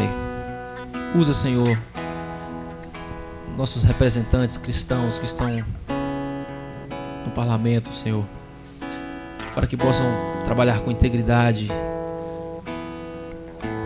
defendendo sempre os valores e princípios bíblicos que carregam consigo. Nós possamos caminhar em direção à Tua vontade, Deus. Nunca direção contrária, Deus, mas que possamos, como igreja, ter voz ativa, Deus, no meio da sociedade. Nós possamos testemunhar o Teu amor e que o mundo veja que viver para Ti é melhor, Deus. Que através da nossa experiência, do sucesso da nossa experiência em viver contigo, Deus, o mundo veja claramente que Tu és o caminho, Senhor. Que famílias brasileiras sejam restauradas, sejam reestruturadas. Que a consciência do povo brasileiro seja que família é um plano de Deus. Senhor Jesus, nós Te oramos, Pai, e clamamos como igreja neste momento em favor das famílias, Pai. Ouve o nosso clamor, assim nós Te oramos em nome de Jesus. Amém. Vamos cantar? Meu Jesus maravilhoso és, inspiração a prosseguir. E mesmo quando tudo não vai bem, eu continuo olhando para ti, pois sei que tu tens o melhor pra mim. Há um segredo no teu coração, ó, dá-me forças pra continuar, guardando a promessa em oração. Firme em Deus está o meu coração, firme nas promessas do Senhor. Eu continuo olhando para ti, e assim eu sei que posso prosseguir. E mesmo quando eu chorar, as minhas lágrimas serão para regar a minha fé e consolar o meu coração. Pois os que choram aos pés da cruz, clamando em nome de Jesus, alcançará de ti, Senhor, misericórdia, graça e luz. Teu grande amor não cessa, eterno, não tem fim. Quão grande és tu, Senhor, quão grande és pra mim. Tua graça é meu refúgio, descanso no teu poder. Maravilhoso és, maravilhoso és pra mim. Firme em Deus está o meu coração, firme nas promessas do Senhor. Eu continuo olhando para ti, e assim eu sei que posso prosseguir. E mesmo quando eu chorar, as minhas lágrimas serão para regar a minha fé e consolar o meu coração. Pois os que choram aos pés da cruz, clamando em nome de Jesus, alcançará de ti, Senhor, misericórdia, graça, luz. E mesmo quando eu chorar, as minhas lágrimas serão para regar a minha fé e consolar o meu coração. Pois os que choram aos pés da cruz, clamando em nome de Jesus, alcançará de ti, Senhor, misericórdia, graça e luz. Misericórdia, graça e luz. Misericórdia, graça e luz. Amém. Neste momento final, eu queria fazer um apelo a todos vocês, no sentido de que não sejamos indiferentes da nossa realidade, não nos acovardemos, simplesmente sejamos sal da terra e luz do mundo. Nós precisamos brilhar como astros em meio à geração corrompida. Nós temos que levar em conta a seriedade do que nós temos vivido nesses momentos, do que nós estamos construindo agora para a futura geração, do que nós vamos deixar passar ou não vamos deixar e não deixaremos. Nós temos que levar em consideração a seriedade de uma oportunidade como essa que Deus nos concedeu hoje. Nós temos aqui pessoas tão ilustres dentro desse debate. Você conseguiu uma oportunidade dentro da agenda do pastor Ney. Não que ele não se disponha, mas é justamente porque ele se dispõe a pregar em tantos lugares, a estar em 3 lugares ao mesmo tempo. E a gente conseguiu uma oportunidade de uma noite completa, porque normalmente ele falaria aqui, correria para outro lugar, falaria em outro e depois para outro, na sua sede de servir o reino de Deus em todos os lugares. Então nós tivemos a oportunidade raríssima que hoje está com o pastor Ney, podendo nos trazer essa palavra tão abençoadora, tão rica. A oportunidade com o deputado federal, Anderson Ferreira.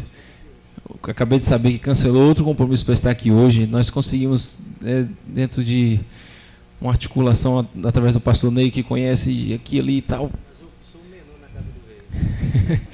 Ele que tem a sua vida em Brasília, na verdade, e pôde estar aqui, foi ação de Deus, não foi ação do homem, foi ação de Deus poder estar compondo aqui este grupo, onde, desculpa, mas eu sou o menor aqui, eu sou o que menos falei. Eu realmente só estou aqui debaixo da graça de Deus. Nosso doutor, professor André Felipe, eu desconheço outras pessoas que tenham tantas atribuições, tantas responsabilidades, e para poder, né, nós temos essa riquíssima oportunidade de estar aqui diante desse debate. Não é pouca coisa, meus irmãos, então vamos aproveitar e através disso nos sintamos estimulados, né, a viver uma vida realmente segundo a vontade de Deus, brilhando neste mundo, não sendo indiferente à nossa realidade. Não faça com que esse momento não tenha valido a pena, mas, pelo contrário, transforme isso em atitude ao sair daqui, que a sua vida seja impactada, assim como a minha foi, bastante impactada por vocês, por esse momento de hoje, esse debate. Então, quero agradecer pessoalmente e em nome de todos os adolescentes e jovens da igreja, ao deputado Anderson Ferreira, muito obrigado. Queria só, rapidamente, já que eu não trouxe a camisa, né, para todos vocês, pelo menos o adesivo do Projeto Libertador, Sua Família é um Projeto de Deus, a gente está com uma quantidade ali que você pode levar 2, 3 para distribuir para um amigo. Está ali, logo quando você sair, a pessoa vai lhe entregar. E a gente também trouxe um livrinho que é a nossa atuação dos projetos que nós temos defendido ali no Congresso Nacional. Muito obrigado. Ótimo. Muito obrigado. Muito obrigado.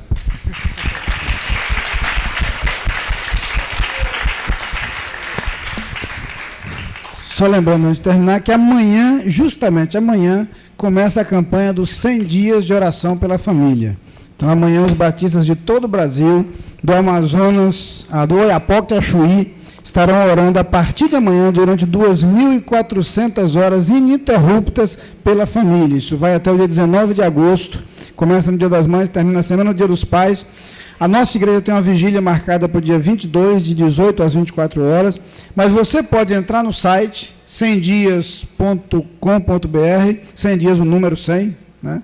100dias.com.br, pode se cadastrar, escolher qualquer dia ou hora para você orar e dizer lá, eu vou entrar em tal horário, faça sua inscrição, porque a ideia é essa, durante 2.400 horas ininterruptas, vai ter gente orando pela família nesse Brasil Batista. É um projeto muito bonito e começa justamente amanhã, e aproveito aqui para fazer esse comercial. Agradecer a presença do pastor Ney. E agradecer nosso ilustre, Vossa Alteza, doutor André Felipe. Vossa Majestade, perdão. E agradecer a presença de todos vocês aqui.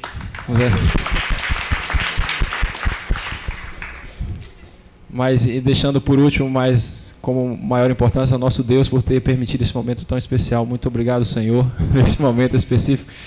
Eu acho estranho o pastor estar aqui na frente e eu ter que estar terminando esse momento. Eu fico constrangido. Então, eu gostaria de pedir que todos nós ficássemos de pé nesse momento para encerramento e pedir ao pastor que fizesse a oração final. Lembrando que amanhã, 9 horas da manhã, nossa EBD, certo? Contamos com a presença de todos nós, onde nós estaremos estudando a palavra de Deus, tanto os jovens, adolescentes, como as outras classes. Obrigado a toda a equipe da igreja, a estrutura da igreja que trabalhou para fornecer esse momento acontecer, desde o irmão Pedro, que estava lá na portaria, que se dispôs a arrumar muita coisa aqui, a administração, o pastor Benevando, e os jovens que abriram mão da programação, que já estava combinado para poder participar conosco aqui, os adolescentes que trabalharam em ênfase aqui, Adolfo, que carregou muita coisa aí, um braço forte. Muita gente, graças a Deus nós conseguimos esse debate e vamos levar isso adiante. Pastor Ney, faça uma oração. Isso aqui.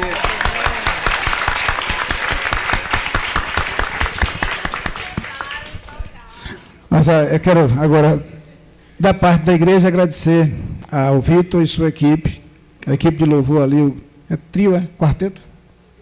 O trio de 3. O trio acústico aqui da Desconexão. Eu quero agradecer a vocês que estão presentes aqui, foi muito bom, eu estou surpreso com o tamanho do grupo, realmente um grupo muito legal, muito bom esse grupo presente aqui. Quero agradecer de coração a vinda de vocês, a participação de vocês e parabenizar a Vitor pela iniciativa, pela condução do trabalho aí, foi muito, muito legal mesmo. Vamos orar.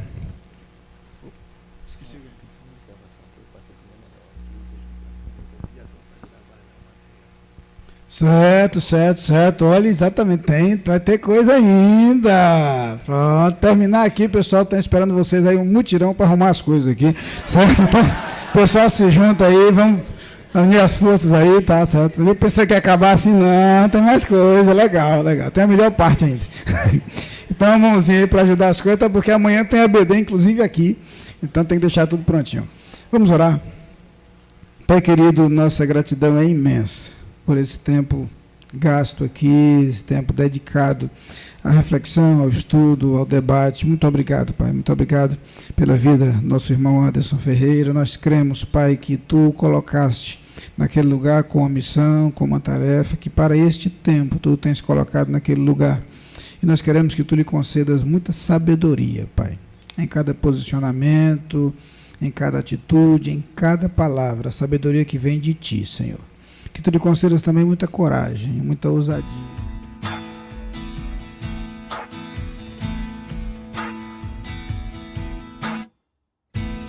Há um caminho para adorar.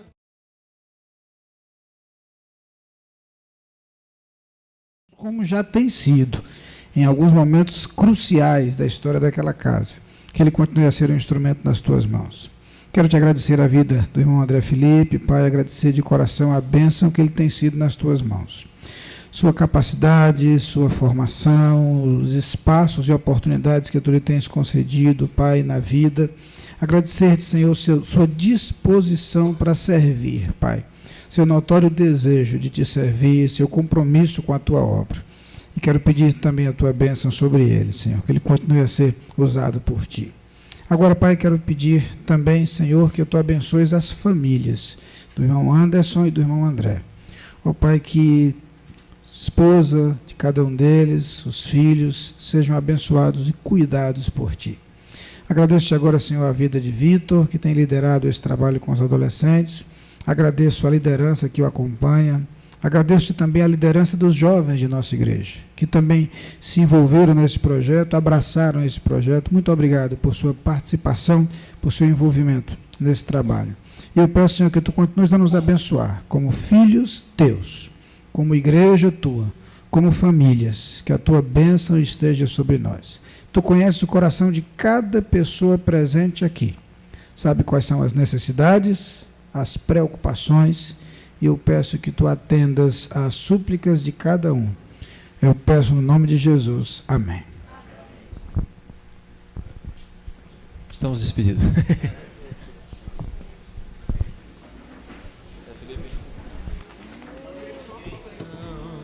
Há uma porta que tem que se abrir, abrir os meus olhos espirituais,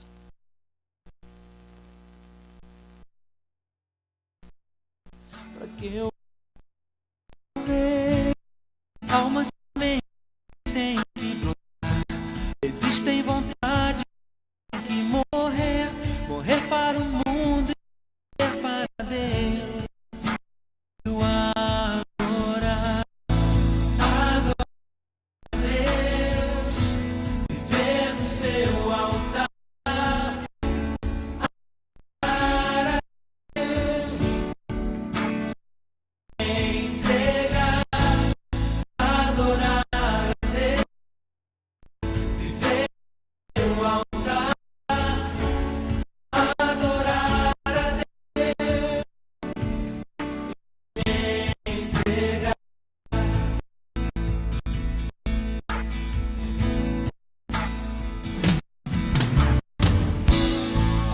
Caminho